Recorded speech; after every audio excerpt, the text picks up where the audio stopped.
তাহলে সৃষ্টিকর্তা আপনি আমি যেমন বিশ্বাস করি কাকে, ঠিক মক্কার আবু জাহল আবু লাহাবরাও সৃষ্টিকর্তা বিশ্বাস করত কাকে? একটা। দুই নম্বর আছে ওয়ালা ইনসালতাহুম মান খালাকাস সামাওয়াতি ওয়াল আরদা ওয়া সাখখারাস শামসা ওয়াল কামার।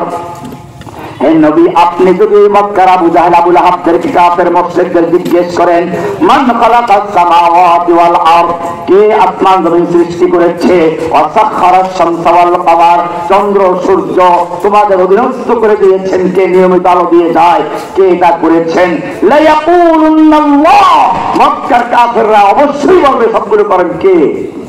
এবারে আরো সামনে চলো, আল্লাহ তাআলা বলছেন ওয়ালা ইন সাআলতাহুম মান নাযালা মিনাস সামাই মাআন ফাআহইয়া বিহিল আরদা মিন বাদি মাউতিহা লা ইয়াকুলুন্নাল্লাহ। হে নবী, আপনি যদি মক্কার কাফেরদেরকে জিজ্ঞেস করেন, মক্কার আবু জাহল আবু লাহাবদেরকে জিজ্ঞেস করেন মান নাযালা মিনাস সামাই মাআন, কে আসমান থেকে পানি বর্ষণ করে, কে আসমান থেকে ফাআহইয়া বিহিল আরদা মিন বাদি মাউতিহা, অতঃপর সেই বৃষ্টির পানির মাধ্যমে শুকিয়ে চৌচির হয়ে যাওয়া জমিনকে, মৃত্যু জমিনকে আবার উর্বর শক্তি দিয়ে আবার তরুতাজা করে ফসল উৎপন্ন করান কে? আল্লাহ বলছেন লা ইয়াকুলুন্নাল্লাহ। মক্কার কাফেরদেরকে এই কথা জিজ্ঞেস করলে তারা বলবে ফসল দেয় কে? তাহলে মক্কার কাফেররা বিশ্বাস করত ফসল দেওয়ার মালিক কে, আর আমাদের সেই লেডি ফ্রাউন বিশ্বাস করতো ফসল দেয় কে? দুর্গা দেবী। কে? দুর্গা দেবী গজে চড়ে আসলে আপনারা জানেন না কাহিনী, সেই মন্দিরে যে এই বক্তব্য দিয়েছিল তার প্রতিবাদ করেছিলাম, যার কারণে আমাকে জেলে ঢুকিয়ে দিল। এরপরে তার পতনের 6 মাস আগে আমার জামিন হয়েছিল, জেলে যেতে বের হলাম, সঙ্গে সঙ্গে 3-4টে গাড়ি এসে ধরে নিয়ে জঙ্গি পড়াই দিয়ে হ্যান্ডকাপ লাগাইয়া বিলুপ্ত লাগাইয়া তেল লাগাইয়া তারপরে নিয়ে গুম করে ফেললো আর প্রচার করলো রহমান বের হয়ে গেছে, ইন্ডিয়ার সব মিডিয়া সোচ্চার হয়ে গেল, ছোটা লাদেন নিকাল গিয়া, লাদেন বের হয়ে গেছে। বাঘ যেমন খাতার থেকে বের হয়ে গেলে ওদের যেমন ভয়ে গ্রামের মধ্যে ছুটতে থাকে, এরকম হাসিনার পেটে পায়খানা শুরু হয়ে যাচ্ছে। এরপরে নিয়ে গেল, আবার মানুষ ঢুকিয়ে দিল আর বললো যে আপনি জেলখানায় চিরস্থায়ী বাসিন্দা হয়ে থাকবেন। আমি বলল চিরস্থায়ী বাসিন্দা বাবার মালিক কে? ফেরাউন জীবনে কখনো স্থায়ী হয় না। আল্লাহ তাআলা ঢিল দেন। আল্লাহ তাআলা বলেছেন ইন্না বাতশা রাব্বিকা লাশাদীদ। আল্লাহ যখন পাকড়াও করেন, আল্লাহ যখন ধরেন, কঠিন ভাবে ধরেন। বিশ্বাস ছিল কোরআনের উপরে, সেজন্য হাসিনা দেশের অত্যাচার তুই পরিমাণ লড়াতে পারে না ইনশাআল্লাহ। মন সাহস রাখবেন, ঈমান মজবুত রাখবেন। কোন দুর্গা দেবী ফসল দেওয়ার মালিক নয়, কোন পীর ফকির আপনার ভাগ্য পরিবর্তন করার মালিক নয়। মক্কার কাফেররা বুঝতে পেরেছে লা ইলাহা এই মানে হচ্ছে আমাদের পীরগিরি চলবে না, ফাজাবাগিরি চলবে না, আমাদের আইন চলবে না, আমাদের সংসদ চলবে না, আমাদের আইন তৈরি করা চলবে না, আইন চলবে একমাত্র ইল্লাল্লাহ, একমাত্র মুনজাল কার। এটা মক্কার কুফাররা বুঝতে পেরেছিল। হেদায়েত দেওয়ার মালিক কে? আপনি বলবেন মক্কার কুফাররা মূর্তি পূজা করতো, আমরা তো মূর্তি পূজা, এখানে পার্থক্য আছে। মূর্তি পূজা কেন করতো তাও কোরআনে আছে, সেখানেও মিল আছে। আপনি তো বুঝতেছেন না। মক্কার কাফেররা মূর্তি পূজা করতো, মূর্তিকে আল্লাহ বিশ্বাস করতো। আমি আগে বলেছি, আপনারা গল্প বলতে অনেক সময় আমি ভূমিকা লম্বা করে চাচ্ছি না। আপনারা জানেন আব্রাহা বাদশা যখন খানায় কাবা ভাঙতে এসেছিল, ভাঙতে আসলো, আব্দুল মুত্তালিব তখন আল্লাহ নবীর দাদা কাবার মুতাওয়াল্লি। আব্রাহা বাদশার লোকেরা মক্কার লোকের উট গরু ছাগল সব ধরে নিয়ে গেছে। আব্দুল মুত্তালিব গেলেন সেই আব্রাহার সাথে দেখা করার জন্য। আব্রাহা বাদশা সিংহাসন নিয়ে আছেন, সেখানে বসে আছেন। আব্দুল মুত্তালিব দেখতেছিল খুব সুন্দর নুরানি চেহারার মানুষ, আল্লাহ নবীর দাদা তো বুঝেনি কিরকম ছিল। তারপরে কুরাইশের নেতা, কাবার মুতাওয়াল্লি আব্রাহা বাদশা এমনি কি প্রভাবী, তাকে প্রভাবিত ছিল, তার দ্বারা প্রভাবিত ছিল। দেখার পরে আরো প্রভাবটা বেড়ে গেল। ও তার নিজের সিংহাসন থেকে নিচে নেমে চাদর গুছিয়ে বসলো। আব্দুল মুত্তালিবের সঙ্গে কথা শুরু হলো। আব্রাহা তো মনে করলো কাবা নিয়ে আলোচনা হবে, আমি কাবা ভাঙতে এসেছি, যেই কাবার সঙ্গে কুরাইশদের মর্যাদা জড়িত, যার সাথে ওদের ব্যবসা বাণিজ্য জড়িত, যার সাথে ওদের মান সম্মান জড়িত, এই কাবা নিয়ে আলোচনা করবে। কিন্তু আব্দুল মুত্তালিব বসে কি বললো, আমি আসছি, আমি শুনেছি তোমার লোকেরা আমাদের উট গুলো নিয়ে আসছে, এই উট আর দুম্বা ভেড়াগুলো ফেরত নেওয়ার জন্য আসছে। আব্রাহা বলল, আপনার প্রতি আমার আগের থেকে একটা বড় ধারণা ছিল, আপনাকে দেখার পরে সেই প্রভাবটা আরো বেড়ে গিয়েছিল, কিন্তু আপনার কথা শুনে আমার সব বাড়ির মতো মেলান হয়ে গেল। ব্যাপারটা কি করলাম আমি? বলে আমি আসছি কাবা ভাঙার জন্য, আপনি কাবা বলতে পারলি, সেই কাবা নিয়ে কথা বলছেন না, আপনি আসেন কিছু দুম্বা ভেড়া বকরি নেওয়ার জন্য। আব্দুল মুত্তালিব কি উত্তর দিয়েছিলেন শুনুন। তিনি বলেছিলেন, আমি তো এই দুম্বা ভেড়ার মালিক, আমি ওইটা নেওয়ার জন্য আসছি। অলিল রব্বে অলিল কাবাতে রব্বুল, আর ওই বাইতুল্লাহ আর একজন রব আছেন, তিনি দেখবেন ইয়াহমিহি, তিনি বাইতুল্লাহ হেফাজত করবেন। আল্লাহ মানত না? আল্লাহ মানত কিনা? গন্ডগোলটা ছিল কোন জায়গায় ভালো করে বুঝুন। তারা মক্কার লোকেরা মক্কার মূর্তিগুলোকে আল্লাহ মানত না। কি মানত তাহলে? এই মূর্তিগুলো আগে কাদের থেকে বুঝেন? এই মূর্তিগুলো আমাদের দেশে যেমন বড় বড় বুজুর্গদের মাজার বানায়, ওনাদের তো দোষ না। শাহজালাল রহমাতুল্লাহ আলাই বলেন, শাহ ফরান রহমাতুল্লাহ আলাই বলেন, শাহ মাহদুম রহমাতুল্লাহ আলাই বলেন, আজমিরি রহমাতুল্লাহ আলাই বলেন, ওনাদের ইতিহাসে বড় বড় অবদান আছে ইসলামের জন্য। ওনারা কি বলে গেছেন আমাদের মাজার তৈরি করো? বলেন নাই। কিন্তু ওনাদের মাজার তো তৈরি করা হয়েছে, মাজারে ঢোল পড়ানো হচ্ছে। এখন যখন আমরা কোরআন হাদিসের কথা বলি, তাহলে ওনাদের তো মাজার আছে, ওনারা কি মাজার তৈরি করতে বলেছেন? ঠিক একই অবস্থা ছিল মক্কার লোকদের। ওই মূর্তিগুলো ছিল কাদের জানেন? কাবার সবচেয়ে বড় মূর্তি ছিল ইব্রাহিম আলাইহিস সালামের নামে মূর্তি। এটা ইব্রাহিমের মূর্তি, এটা ইসমাইলের মূর্তি, এটা মুসা নবীর মূর্তি। এই বড় বড় নবীদের মূর্তি ছিল। খবর লা উজ্জা মানা বিভিন্ন বড় বড় মূর্তি ছিল। এই মূর্তিগুলো তাহলে তারা কেন পূজা করত? কোরআন বলছে, সূরা ইউনূস 10 নম্বর সূরা 8 নম্বর আয়াতে পরিষ্কার বলা আছে, ওয়ায়াবুদুনা মিন দুনিল্লাহি মা লা ইয়ানফাউ ওয়ায়াবুদুনা মিন দুনিল্লাহি মা লা ইয়াদুররু ওয়া লা ইয়ানফাউ ওয়ায়াকুলুনা হাউলাই শুফাউনা ইনদাল্লাহ। ওরা আল্লাহর পরিবর্তে এমন কিছু ইবাদত করত যেগুলো কোনো উপকার করতে পারে না, কোনো ক্ষতি করতে পারে না। তারা বলতো হাউলাই শুফাউনা ইনদাল্লাহ, এগুলো আমাদের জন্য আল্লাহর কাছে সুপারিশকারী, সুপারিশকারী। আল্লাহ বলছেন, এটা সূরা ইউনূসের 18 নম্বর আয়াত। আল্লাহ বলছেন যে ওরা সুপারিশকারী হিসেবে মানত। কি হিসাবে? কি হিসাবে? তাহলে মূর্তি পূজকরা মূর্তি পূজা করতো আল্লাহ হিসাবে না, কি হিসাবে? ওরা আল্লাহর কাছে সুপারিশ করবে, এই তো কথা। এখন প্রশ্ন হচ্ছে সুপারিশ জায়েজ কিনা? সুপারিশ দুই রকম। কয় রকম? একটা হচ্ছে ইসলামের সুপারিশ জায়েজ সুপারিশ, সেটা হচ্ছে আল্লাহ তাআলা কিয়ামতের মাঠে যাদেরকে অনুমতি দিবেন তারা সুপারিশ করতে পারবে। যেমন আমাদের রাসূল সাল্লাল্লাহু আলাইহি ওয়াসাল্লাম সর্বপ্রথম ব্যক্তি।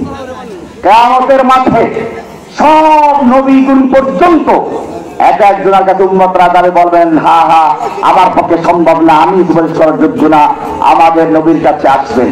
আমাদের নবী সিজদায় পড়ে যাবেন, সিজদায় পড়ে আল্লাহর এমন প্রশংসা করবেন, এমন হামদ করবেন, হাদিসে বলা আছে সেই ভাষাগুলো আমাকে তখনই শিক্ষা দেওয়া হবে। এরপরে আল্লাহর পক্ষ থেকে বলা হবে, ইয়া মুহাম্মদ ইরফা রাসাক ওয়াশফা শাফা ওয়াসাল তুতা, হে মুহাম্মদ এবারে মাথা উঠাও, তুমি চাও তোমার চাহিদা পূরণ করা হবে, তুমি সুপারিশ করো, তোমার সুপারিশ মানা হবে। এরপরে আল্লাহর নবী মাথা উঠাবেন, তারপরে সুপারিশ করার সুযোগ পাবেন। তাহলে আমাদের নবী পর্যন্ত সুপারিশ পাওয়ার অনুমোদন পাওয়ার পরে সুপারিশ করতে পারবেন। এরপরে আরো অনেকে সুপারিশ করার সুযোগ পাবেন, শহীদরা পাবেন, হাফেজে কোরআনরা পাবেন, আল্লাহ ওয়ালারা পাবেন, সেইটা পরের ধাপ। কিন্তু দুনিয়ায় বসে কেউ যদি বলে সুপারিশ করে নিয়ে যাবে, তার কোন নিজে যে নাজাত পাবে তার কোন গ্যারান্টি আছে? কোরআন শুনলে পারে। কোরআন বলছে, মান যাল্লাযী ইয়াশফাউ ইনদাহু ইল্লা বিইذনিহি, কে সেই ব্যক্তি? মান যাল্লাযী ইয়াশফাউ ইনদাহু ইল্লা বিইذনিহি, যে আল্লাহর কাছে সুপারিশ করবে আল্লাহর অনুমতি ছাড়া। তাহলে বোঝা গেল কিয়ামতের মাঠে অনুমতি পাওয়ার পরে সুপারিশ করবে। কিয়ামতের মাঠে অনুমতির আগ পর্যন্ত যদি কোনো ব্যক্তি বলে সুপারিশ করে নিয়ে যাবে, পাড়াইয়া নিয়ে যাবে, পার করে নিয়ে যাবে, সেই ব্যক্তি আল্লাহর ওলি না শয়তানের ওলি। কারণ সে নিজে যে পার হবে তার নিশ্চয়তা কি? কোরআন পরিষ্কার বলে দিয়েছে, মান যাল্লাযী ইয়াশফাউ ইনদাহু ইল্লা বিইذনি।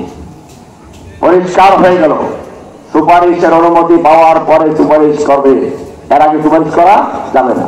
2 নম্বর বিষয়, যাদেরকে আল্লাহ সুপারিশ করার হুকুম দিবেন তাদেরও কোয়ালিটি বলে দিবেন যে অমুক কোয়ালিটির লোকদের জন্য সুপারিশ করা যাবে, এর বাইরে দেওয়া যাবে না।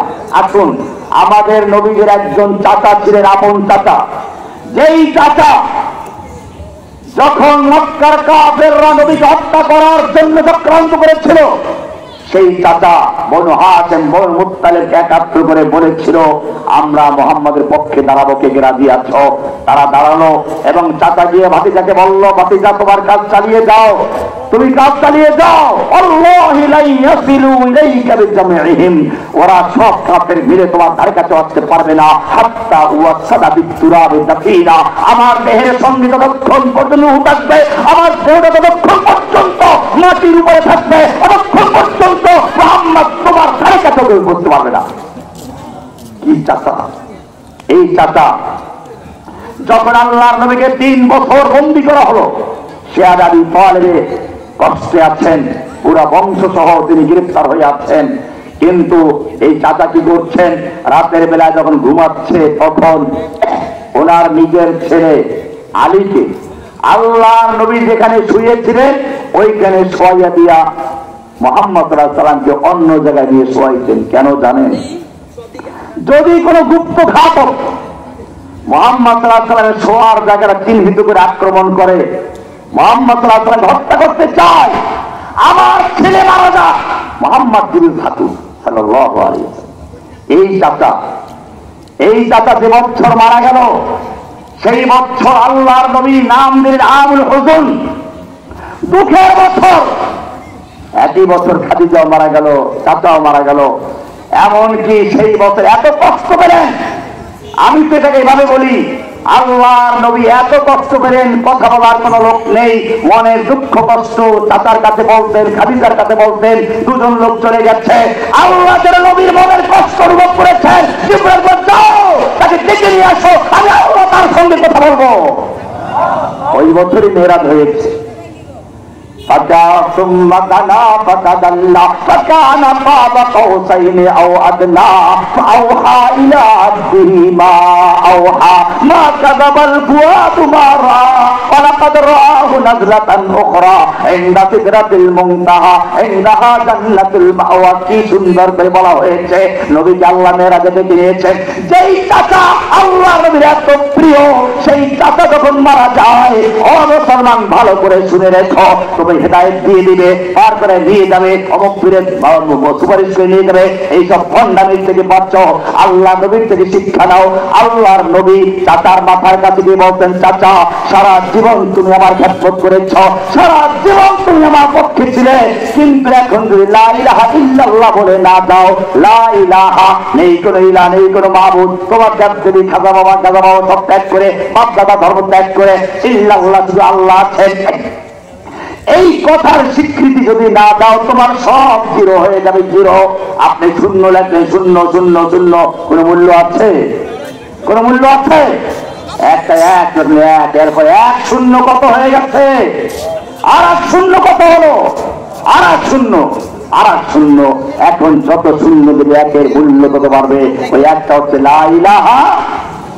এইটা যদি ক্লিয়ার না থাকে, তুমি যত নামাজ পড়ো, সব করো, সব বরবাদ। যদি তোমার লা ইলাহা ইল্লাল্লাহ ক্লিয়ার না থাকে, শিরক থাকে তোমার ভিতরে। এই জন্য ভালো করে মনে রাখতে হবে, তরাইয়া নেওয়ার কোনো মালিক নাই। তরাই নেওয়ার মালিক কে? হেদায়েত দেওয়ার কোনো মালিক নেই, হেদায়েত দেওয়ার মালিক কে? আল্লাহ নবী চাচার মাথার কাছে গিয়ে বলছেন, চাচা একটুখানি বলো লা ইলাহা মুহাম্মাদুর রাসূলুল্লাহ বলার প্রয়োজন নেই, এটা আমি আল্লাহ থেকে মাফ করিয়ে নেব, আমি তোমার ভাতিজা, বলতে তোমার লজ্জা হতে পারে, আরবকে লজ্জা করছো, ঠিক আছে, কিন্তু লা ইলাহা ইল্লাল্লাহ হচ্ছে চাবি। চাবি লা ইলাহা ইল্লাল্লাহ কি? জান্নাতের চাবি।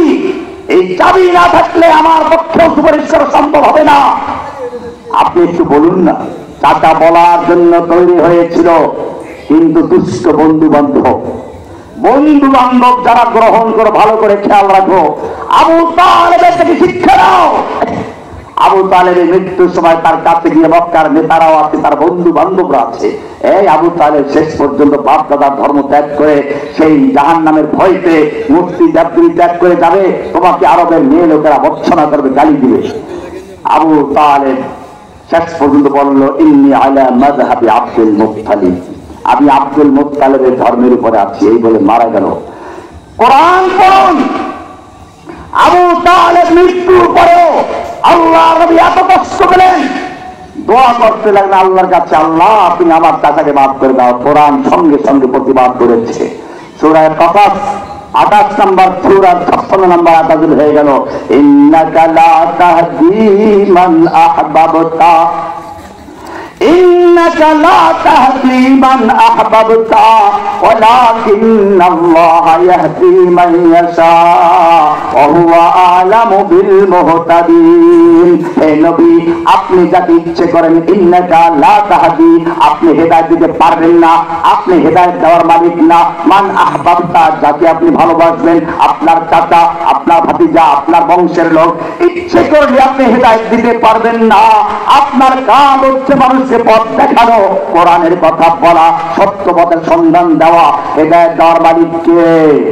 ওয়ালাকিন্নাল্লাহ ইয়াহদি মান ইয়াশা, বরং আল্লাহ যাকে চান তাকে হেদায়েত দান করেন। ওহুয়া আ'লামু বিল মুহতাদিন, কে হেদায়েত পাওয়ার যোগ্য আর কে হেদায়েত পাওয়ার যোগ্য না, এই ক্ষমতা কার? এটা কে জানেন? হেদায়েত দেওয়ার মালিক কে? না কোনো পীর, না কোনো বুজুর্গ, না কোনো বাজারওয়ালা, না কোনো খাজা বাবা, না গাজা বাবা, না লেঙ্গা বাবা, কেউ হেদায়েত দেওয়ার মানে হেদায়েত দেওয়ার মালিক কে? এটা পরিষ্কার আকীদার বিষয়। দেওয়ার মালিক কে? দেওয়ার মালিক কে? সন্তান দেওয়ার মালিক কে? রিজিক দেওয়ার মালিক কে? খাদ্য দেওয়ার মালিক কে? ও মুসলিম, কোরআনটা ভালো করে বল। কোরআন বলছে, ইয়া আইয়ুহান নাস আনতুমুল ফুকারাউ ইলাল্লাহ ওয়াল্লাহু হুয়াল গনিয়ুল হামিদ।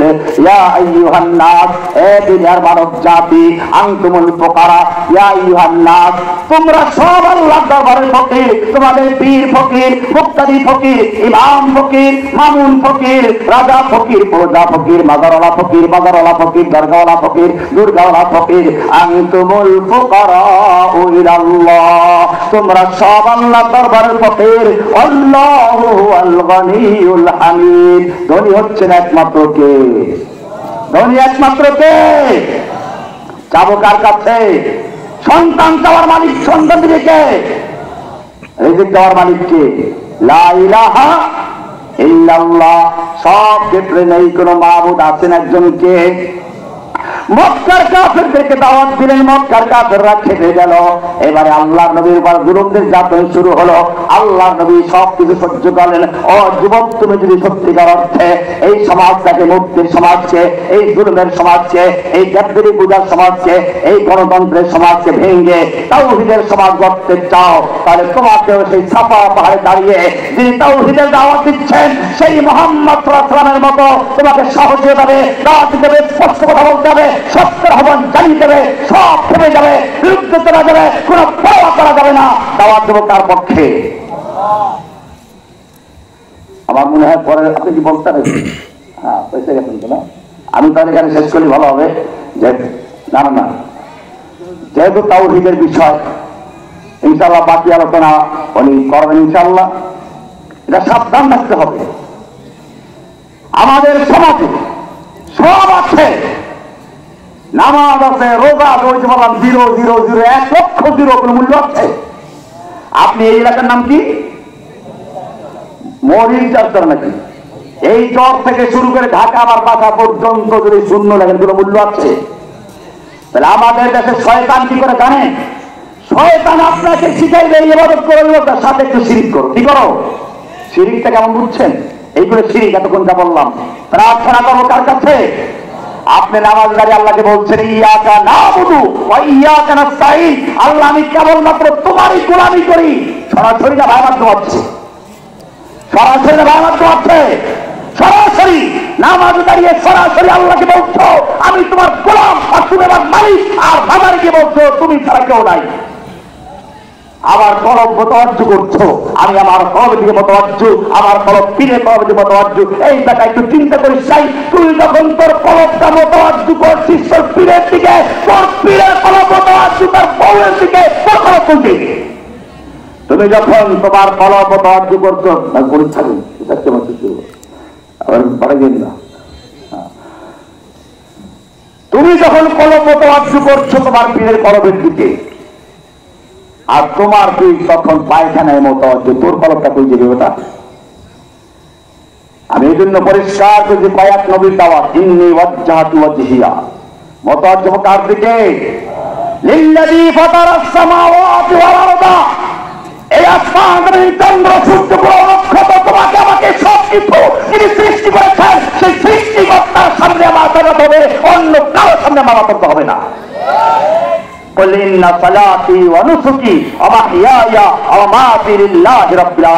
এই ঘোষণা দিলেন সেই সাফা পাহাড় থেকে।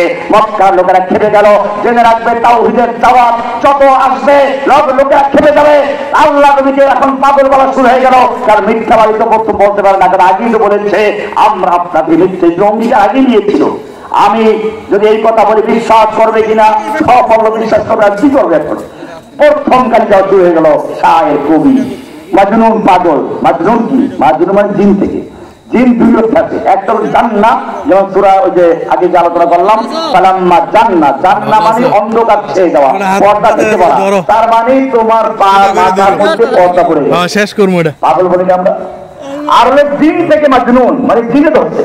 এরা বলতে শুরু করলো আবু তালেব থেকে ধরলো তোমার ভাতিজা যদি নেতা হতে চায় আমরা মক্কার নেতৃত্বে পড়াইয়ে দেই, যদি ব্যবসায়ী হতে চায় আমরা চাঁদা করে ব্যবসায়ী বানিয়ে দেই, আর যদি সুন্দর নারী বিয়ে করতে চায় মক্কার সবচেয়ে সুন্দর নারী বিয়ে করে দেই। কি চায়? সবটা হবে, খালি একটা শত লা ইলাহা বন্ধ করতে হবে। আল্লাহর নবীকে তাকে আবু তালেব দিয়ে বললেন, আল্লাহর নবী বললেন শোনো এই গোলা শুধু ওয়াল্লাহি লাউ ওয়াবাউ আশ-শামসা বাইনা ইয়ামিনি ফি ইয়ামিনি ওয়াল কামারা ফি ইয়াসারি। ওরা যদি আসমানের সূর্যটা আমার ডান হাতে তুলে দেয়, চন্দ্রটা বাম হাতে তুলে দেয়, কাল মুহূর্তের জন্য আমি আমার দাওয়াত বন্ধ করতে পারবো না। এবারে পরিষ্কার হয়ে গেল, আর চক্রান্ত শুরু হয়ে গেল। কিন্তু দেখে যত চক্রান্ত করে দল তত ভারী হচ্ছে। এক পর্যায়ে যে বললো ঠিক আছে আর মারামারি নয়, আপোষ করি, মিলেমিশে চলি। এই মুসলমান ভালো করে মনে রাখবে, ধর্ম নিরপেক্ষতা একটা কুফরি মতবাদ। মুসলিমদের জন্য স্পষ্ট দিন আছে ইসলাম। ইসলাম যখন এসে যাবে আর কোন ধর্ম চলবে না। দ্বিতীয় প্রস্তাব চললো, ঠিক আছে 1 বছর আমরা তোমার দেবদেবীর তোমার আল্লাহর ইবাদত করবো, আর 1 বছর তুমি আমাদের দেবদেবীর পূজা করবে, তবুও গন্ডগোল করো না। এইটা চলছে এখন, এই দ্বিতীয় ধাপটা এখন চলছে। ওয়াহদাতুল আদিয়ান এগুলো বলতে সময় লাগবে না, বলতে যাচ্ছি না। এইটা হচ্ছে এখন যেটা হচ্ছে ধর্ম নিরপেক্ষতা, ওয়াহদাতুল আদিয়ান। আল্লাহর নবীকে প্রস্তাব করা হলো, এইবারে উত্তরটা আল্লাহর নবী দিতে হয় নাই। সাত আসমান থেকে হুকুম ভেদ করে, আসমান শেষ করে জিবরাইল চলে আসলো, বলতে কুল ইয়া আইয়ুহাল কাফিরুন। এতদিন কাফির বলেন নাই। এই একটা কথা বলি, এলাকায় 2-1টা লোক মাঝে মধ্যে চুরি করে, আপনাকে তারা চোর বলেন? একদিন চুরি করছে, চোর বলেন তাকে? চুরি করছে বলেন, চোর বলেন না। কিন্তু যে ডেলি চুরি করে, বছরকে বছর চুরি করে, তাতে কি বলা হয়? চোর বলা হয়। দেখেন কোরআনের শুরুতে ওদেরকে কাফের বলে যায়। বলতে ইন্নাল্লাযিনা কাফারু ক্রিয়া, যারা কুফর করেছে, তার মানে কাফের হতে পারে, না হতে পারে, মুসলমান হতেও পারে। কিন্তু যেদিন এই প্রস্তাব করলো মিলিয়ে তালগোল পাকানোর জন্য, সেদিন আল্লাহ পরিষ্কার করে নাযিল করলেন, বল আপনি এবারে বলুন আইয়ুহাল কাফিরুন, এই কাফেরের দল এবার কাফের হয়ে গেছে, চিরস্থায়ী কাফের, এইখান থেকে আর ফিরে আসার সুযোগ নেই। আর কাফের নাম হয়ে গেছে ইসলাম বলে থাকে ইস্তেমরারের জন্য। লা আবুদু মা তা'বুদুন, তোরা যার ইবাদত করিস আমি তার ইবাদত করি না। ওয়ালা আনা আবিদু মা আবাদতুম, তোরা যার ইবাদত করিস আমি তার ইবাদত করব না, করি না, করব না। লাকুম দীনুকুম ওয়ালিয়া দীন, আপনার একটা দিন আছে, আমার দিন ইসলাম। আমার দিনের নাম কি? ইন্নাদ দীনা ইনদাল্লাহিল ইসলাম। আল্লাহ বলেছেন আমান ইয়াবতাগি গায়রাল ইসলামি দীনান ফালান ইউকবালা মিনহু ওয়া হুয়া ফিল আখিরাতি মিনাল খাসিরিন। ইসলাম গ্রহণ করার পরে আবার যে অন্য কোন ধর্মের মধ্যে কোন কল্যাণ তালাশ করে মুক্তি খুঁজে বেড়ায়, আল্লাহ বলেছেন যত নামাজ পড়ুক রাখুক ফালান ইউকবালা মিনহু, তার কোনো কিছু গ্রহণযোগ্য হবে না। ওয়া হুয়া ফিল আখিরাতি মিনাল খাসিরিন, সে আখিরাতে ক্ষতিগ্রস্ত। ফিরআউন, হামান, নমরুদ এবং শয়তানের সাথে কিয়ামত উঠবে, আল্লাহ নবীদের সঙ্গে তার কোনো হাসর হবে না। এই কারণে মনে রাখতে হবে, আল্লাহর নবী একদিন বসে আছেন, সাহাবায়ে কেরাম বসে আছে, ওমর একটা তাওরাতের খণ্ড নিয়ে এসে বলছেন, ইয়া রাসূলুল্লাহ, আমরা তাওরাত থেকে অনেক কিছু শুনি, অনেক ভালো কিছু পাই, লিখে রাখবো কি? আল্লাহ নবী কোনো কথা বললেন না। ওমরের পর পড়া শুরু করলেন, নবীর চেহারা দিকে লক্ষ্য করেন নাই, আল্লাহ নবীর চেহারা আগে করে লাল হয়ে গেল। আবু বকর বলে উঠলেন, সাকিলাতকা সাওয়াতিল ওমর, ওমর তুই যদি মরে যেতিস, ওমর তুই যদি মরে যেতিস, ওমর তুই যদি মরে যেতিস। ওমর আপনার কি করলাম? আল্লাহ নবীর চেহারা দিকে লক্ষ্য করো নাই। ওমর বলে উঠলেন, রাদিতু বিল্লাহি রাব্বান ওয়া বিল ইসলামি দীনান ওয়া বি মুহাম্মাদিন সাল্লাল্লাহু আলাইহি ওয়া সাল্লাম রাসূলান। উনি ইসলামকে নবায়ন করলেন। এরপর আল্লাহ নবী পরিষ্কার করে দিলেন, ওমর তুমি আমার সামনে তাওরাতের পাঠ করছো, এই তাওরাত যেই নবী মূসার উপরে নাযিল হয়েছিল, সেই মূসা নবী যদি আজকে জীবিত থাকতো, আল্লাহি লাউ কানা মূসা হাইয়ান, মূসা নবী যদি আজকে জীবিত থাকতো, ওয়া আদরাকা নবুওয়াতি, আর আমার নবুয়ত কাল পেত, মা ওয়াসিআহু ইল্লা ইত্তিবাই, মূসা নবী পর্যন্ত পরকালে মুক্তির কোনো উপায় ছিল না আমার উম্মত হওয়া ছাড়া। পরিষ্কার হয়ে গেল, ইসলাম আসার পরে আর কোন ধর্ম পালন করলে মুক্তি পাওয়া যাবে? এই বিশ্বাস যে কোনো ব্যক্তি করেছে মুসলমানরা কাফের, ধর্ম নিরপেক্ষ। নবীরা ধর্ম নিরপেক্ষ ছিলেন না, নবী মুসলিম ছিলেন। অনেক আয়াত আছে, কোরআন পরিষ্কার বলছে, ইয়া আইয়ুহাল্লাযীনা আমানু তাকুল্লাহা, ঈমানদার খবরদার, আল্লাহকে ভয় করিস, ওয়ালা তামুতুন্না ইল্লা ওয়া আনতুম মুসলিমুন, মুসলিম অবস্থা ছাড়া মৃত্যুবরণ করবি না, তুই মুসলিম থাকবি, ধর্ম নিরপেক্ষ না। তোর নবীরা মুসলিম ছিল, ধর্ম নিরপেক্ষ ছিল না। মা কানা ইব্রাহিমু ইয়াহুদিয়্যান ওয়ালা নাসরানিয়ান ওয়ালাকিন কানা হানিফান মুসলিমা, ইব্রাহিম ইহুদি ছিলেন না, খ্রিস্টান ছিলেন না, ওয়ালাকিন কানা হানিফান মুসলিমা, হানিফ মুসলিম ছিল, পিওর মুসলিম ছিল, শুধু নিজের মুসলিম না। ওয়াসা বিহা ইব্রাহিম বানিহি ওয়া ইয়াকুব ইয়া বানি ইন্নাল্লাহা আসতাফা লাকুমুদ দীন ফালা তামুতুন্না ইল্লা ওয়া আনতুম মুসলিমুন। ইব্রাহিম, ইয়াকুব সহ সব নবীরা তাদের সন্তানদেরকে ওসিয়ত করে গেছেন, আল্লাহ তোমাদের জন্য একটা দ্বীন দিয়েছেন, ইসলাম, খবরদার ফালা তামুতুন্না ইল্লা ওয়া আনতুম মুসলিমুন। এই দ্বীন আল্লাহ তাআলা দিয়েছেন, এই দ্বীন পূর্ণ করে দিয়েছেন। আল্লাহ নবী বিদায় হয়ে ভাষণ দিচ্ছেন, আল্লাহ নবী এক পর্যায়ে বলছেন, হে আমার উম্মতরা, কিয়ামতের মাঠে তোমাদেরকে যেমন বিভিন্ন প্রশ্ন করা হবে, আমল সম্পর্কে জিজ্ঞেস করা হবে, একটা প্রশ্ন আমাকে প্রসঙ্গ করে আমাকে দায়িত্ব দেওয়া হয়েছিল আল্লাহর বাণী পৌঁছে দেওয়ার জন্য। তোমরা সাক্ষী দাও আমি আমার দায়িত্ব ঠিক মতো পৌঁছেছি কিনা। সাহাবায়ে কেরাম বলতেন, না, 90,000 কালাম, 60,000 সাহেব, 30,000 বাতিল নাকি? কোরআন পড়ুন, ইয়া আইয়ুহার রাসূল বাল্লিগ মা উনজিলা ইলাইকা মির রাব্বিক, হে রাসূল আপনার রবের পক্ষ থেকে আপনার উপর যা নাযিল হয়েছে পূর্ণভাবে পৌঁছে দিন। আল্লাহ নবী সেজন্য জিজ্ঞেস করলেন, আলা হাল বাল্লাগতু, আলা হাল বাল্লাগতু, আলা হাল বাল্লাগতু, আমার সাহাবীরা সাক্ষী দাও আমি কি আমার দায়িত্ব, আল্লাহর দেওয়া দায়িত্ব ঠিকমতো পৌঁছেছি না কোনো কিছু গোপন করেছি? সাহাবায়ে এক বাক্যে বলে উঠলেন, নাম কাদ বাল্লাগতা রিসালা ওয়া আদাইতাল আমানা ওয়া নাসাবাল উম্মাহ, হে নবী আমরা সাক্ষ্য দিচ্ছি আপনি আল্লাহর দেওয়া আমানত ঠিকমতো পৌঁছেছেন, আল্লাহ দেওয়া রিসালাত ঠিকমতো আদায় করেছেন, কোনো কিছু গোপন করেন নাই। এইবারে আল্লাহর নবী আকাশ থেকে আঙ্গুল তুললেন আর বললেন, আল্লাহুম্মা শাহাদ, আল্লাহুম্মা শাহাদ, আল্লাহুম্মা শাহাদ, আল্লাহ তুমি সাক্ষী থাকো, আল্লাহ তুমি সাক্ষী থাকো, আল্লাহ তুমি সাক্ষী থাকো, আমার উম্মত সাক্ষী দিচ্ছে আমি আমার দায়িত্ব ঠিকমতো পৌঁছেছি। এই বিদায় অনুষ্ঠান আল্লাহর কাছে গ্রহণযোগ্য হলো। আসমান থেকে আয়াত নাযিল হয়ে গেল, আল-ইয়াওমা আকমালতু লাকুম দীনাকুম ওয়া আতমামতু আলাইকুম নি'মাতি ওয়া রাদিতু লাকুমুল ইসলাম দীনা। হে নবী আপনি ঘোষণা করে দিন, আল-ইয়াওমা আকমালতু লাকুম দীনাকুম, আজ আমি তোমাদের দ্বীনকে আকমালতু মুকাম্মাল করে দিয়েছি, পরিপূর্ণ করে দিয়েছি, আর কোনো কিছু ঢুকানোর সুযোগ নেই, বাদ দেওয়ার সুযোগ নেই। একটা মসজিদ নির্মাণ করেছে এলাকার লোকেরা, সব কাজ শেষ হয়ে গেছে, এলাকার এক যুবক বিদেশ থাকে, স্বর্ণের একটা ইট নিয়ে আসলো, এক জায়গায় লাগান, মসজিদ কমিটি বলল লাগান যাবে না, কাজ শেষ হয়ে গেছে। ছেলে বলল অনেক দামি অনেক সুন্দরী, গোটা মসজিদের চেয়ে বেশি মূল্যবান ইটের দাম, যদি লাগাতে হয় কোন জায়গায় লাগাবে, লাগা নাই ভাঙতে হবে, কি করতে হবে? আল্লাহ তোমাকে জানিয়ে দিলেন আল-ইয়াওমা আকমালতু লাকুম দীনাকুম, আজকে আমি তোমাদের জন্য তোমাদের দিনকে মুকাম্মাল করে দিয়েছি, পরিপূর্ণ করে দিয়েছি। ওয়া আতমামতু আলাইকুম নি'মাতি, এবং ওই যে নিয়ামত নাযিল হচ্ছিল আমি সম্পন্ন করে দিলাম। ওয়া রাদিতু লাকুমুল ইসলাম দীনা, দিন হিসাবে, ধর্ম হিসাবে, জীবন বিধান হিসাবে যা বলো, দিন একমাত্র আল্লাহ তাআলা বলতে ইসলামকে তোমাদের জন্য মনোনীত করলাম, সুতরাং মুসলিম হয়ে যাও। খবরদার, মুসলিম হওয়ার পরে রাসূলের তরিকায় চলতে হবে। নামাজ পড়ে হুকুমকার আল্লাহ, লা ইলাহা, নামাজ কেমনে পড়বো, তরিকাটা কার? রাসূলের। আমরা কয় রাকাত পড়ি, কিভাবে পড়ি, এটা শিখাইছেন কে? আল্লাহর রাসূল। আল্লাহ রাসূল। হুকুমটা কার? আকিমুস সালাত, হুকুম কার? আর সালাত কেমনে কায়েম করব, তরিকাটা কার? মনে করুন যোহরে ফরজ 4 রাকাত পড়ি আমরা, কয় রাকাত? আসর কয় রাকাত? এশা কয় রাকাত? মাঝখানে মাগরিব কয় রাকাত?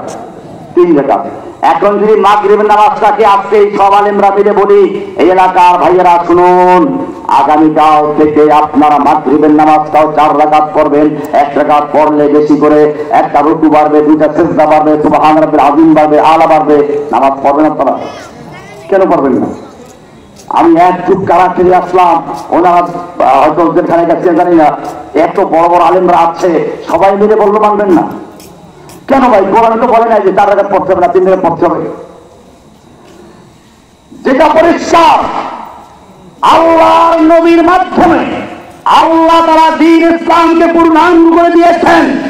ওই দিন পূর্ণাঙ্গ ইসলামের ভিতরে যা ঢুকেছে কিয়ামত পর্যন্ত তা থাকবে, আর ওই দিন যা ঢুকে নাই কিয়ামত পর্যন্ত তা ঢুকতে পারবে না। ওই দিন যে ইসলাম ছিল সেখানে মাগরিব তো 3 রাকাত, 4 রাকাত, কিয়ামত পর্যন্ত কয় রাকাত থাকবে? এটা পরিষ্কার হলে বুঝবেন। এখন যতই বেদাত তৈরি, বেদাতিরা বলে এটা ভালো, এটা সমস্যা কি? এই বেটা, আল্লাহর নবী যেটা করে গেছেন, ইসলাম পূর্ণাঙ্গ হয়ে গেছে।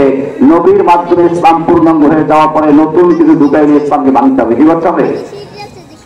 আমরা কি ইসলামকে ভাঙবো না নবীর তরিকায় চলবো? বাস লা ইলাহা মুহাম্মাদুর, লা ইলাহা মানে হচ্ছে হুকুম মানবো কার, আর মুহাম্মাদুর রাসূলুল্লাহ মানে হচ্ছে তরিকা মানবো কার। বা সব কাজ করবো, হুকুম মানবো কার? সালাত হুকুম কার? সিয়াম হুকুম কার? রোজা হুকুম কার? যাকাত হুকুম কার? হজ হুকুম কার? তরিকা কার? ঠিক আল্লাহর জমিনে আল্লাহ দিন কায়েম করতে হবে, হুকুমটা কার? আনা কিমুদ্দিন। এখানে দিন কায়েমের ক্ষেত্রে তরিকা হবে কার? লাকাদ কানা লাকুম ফি রাসূলিল্লাহি উসওয়াতুন হাসানাহ। তোমাদের জন্য রাসূলের মধ্যে রয়েছে উত্তম আদর্শ, আব্রাহাম লিঙ্কনের মধ্যে নয়, কার্ল মার্কসের মধ্যে নয়। লাকাদ কানা লাকুম ফি রাসূলিল্লাহি উসওয়াতুন হাসানাহ। আসসালামু আলাইকুম ওয়া রাহমাতুল্লাহি ওয়া বারাকাতুহু।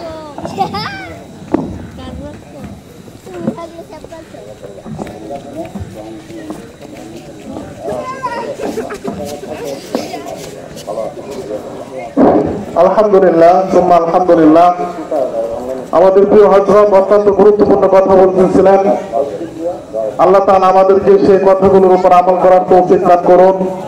আমাদের আমলে জীবনে সর্বদাই হুজুর সাল্লাল্লাহু আলাইহি ওয়াসাল্লাম যাতে আমাদের আদর্শ হয় সেই হিসাবে জীবন যাপন করার তৌফিক দান করুন। আল্লাহ তাআলা হুজুর হায়াতের মধ্যে বরকত দান করুন এবং সমস্ত বিপদ আপদ থেকে আল্লাহ তাআলা হুজুরকে হেফাজত করুন। সম্মানিত সুধী, এখন আমাদের সামনে গুরুত্বপূর্ণ তাকরীর পেশ করবেন সুসাহিত্যিক, সুবিশ্ববাসী, যার কথা থেকে মুক্ত করে এবং শত শত যুবকদের আইডল হযরতুল আল্লাহ হযরত মাওলানা হাফেজ রহমাতুল্লাহ নূরী সাহেব। আমরা কেউ উঠা বসা করবো না, হুজুর অত্যন্ত গুরুত্বপূর্ণ কথা বলবেন, আমরা সকলেই শুনবো ইনশাআল্লাহ। তারপরে আমাদের আরো দাওয়াতি মেহমান আছে, উনি সর্বশেষ বয়ান করে দোয়া করে দিবেন ইনশাআল্লাহ। আমরা উঠা বসা করবো না, আমরা হুজুরের কথা শুনবো ইনশাআল্লাহ। এখন আমাদের সামনে গুরুত্বপূর্ণ হাদিস